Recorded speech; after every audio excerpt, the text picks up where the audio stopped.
Hi everyone, my name is Nour Halabe. I'm from Ramallah, Palestine, and I'm currently a junior at American School of Palestine.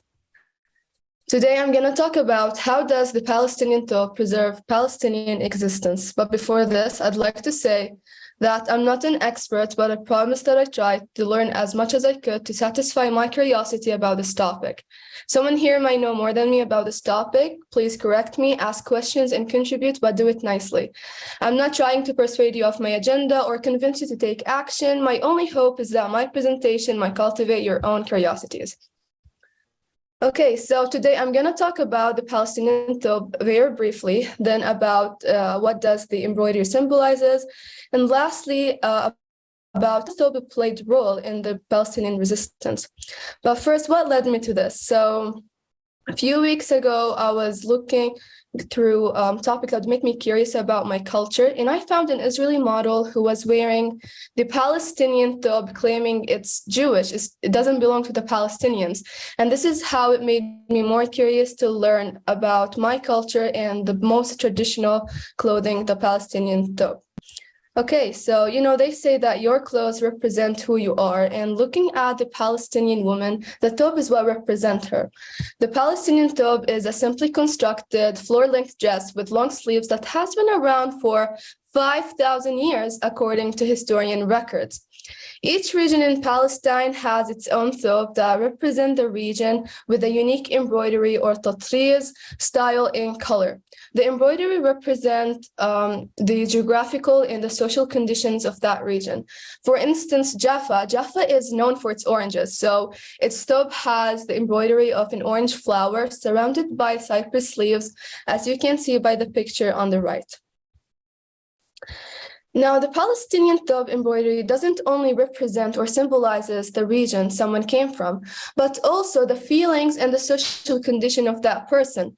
For example, the embroidery of a phoenix symbolizes dignity. And in many cases, the colors of the embroidery tells you the social condition of the female. So a divorced female will wear a blue embroidery that represents her sadness. However, if a single female wore the same blue embroidery, that will mean that she is waiting to get married. Another example is that the widow will wear a black thobe with a green embroidery, but the married will wear dark red and orange embroidery. It just depends on the region you came from. But not until the Nakba of 1948, the thobe started to have a different representation. With the creation of the occupational state Israel, the Palestinian culture and tradition were shaken to their roots.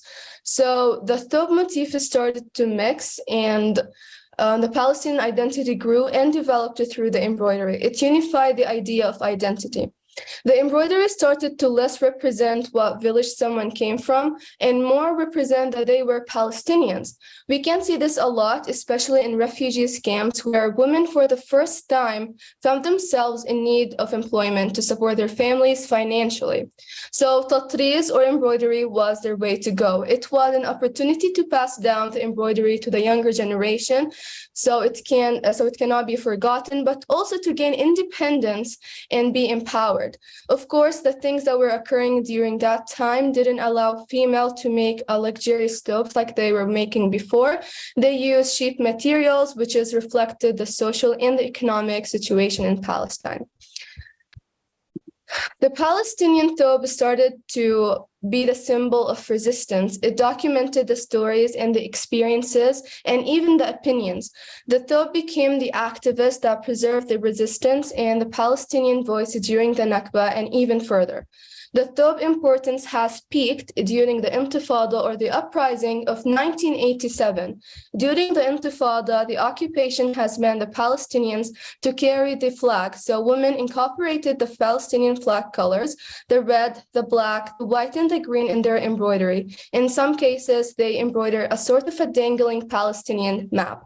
So the thobe preserved the right of resistance and pride of nationality. The Thobe, as I said before, it became the holder of the struggle and the documentaries of the stories and the struggles of many Palestinians. And knowing that the occupational state Israel lacks anything that connects it to Palestine, they tried to rob the culture from the roots. They try to rob the Palestinian Thobe to allude to the world of what they don't and will never have theirs. With that comes the Palestinian role to preserve the right and nationality of about 10 million Palestinians. Many people, especially those who live abroad, preserve the culture by wearing the thobe to important events, like Rashida Tlaib, the Democrat of Michigan, who became the first Palestinian American in the Congress. Rashida Tlaib proudly wore her mother's thobe to her historic swearing.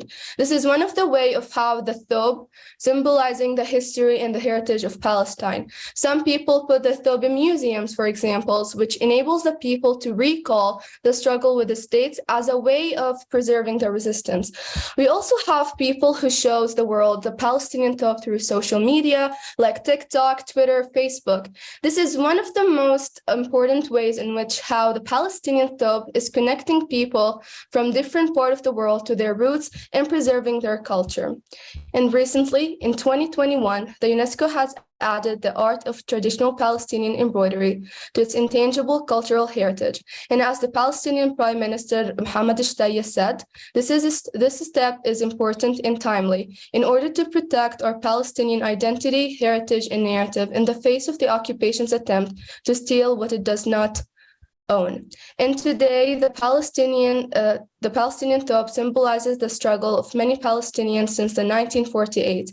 And these are the resources that I use. And I would recommend, if you want to know more about the Palestinian Thobe, to look into the interview that talks about the Palestinian Thobe motif and its timeline during the Nakba, Naksa, and Intifada. And that's all. Thank you for listening.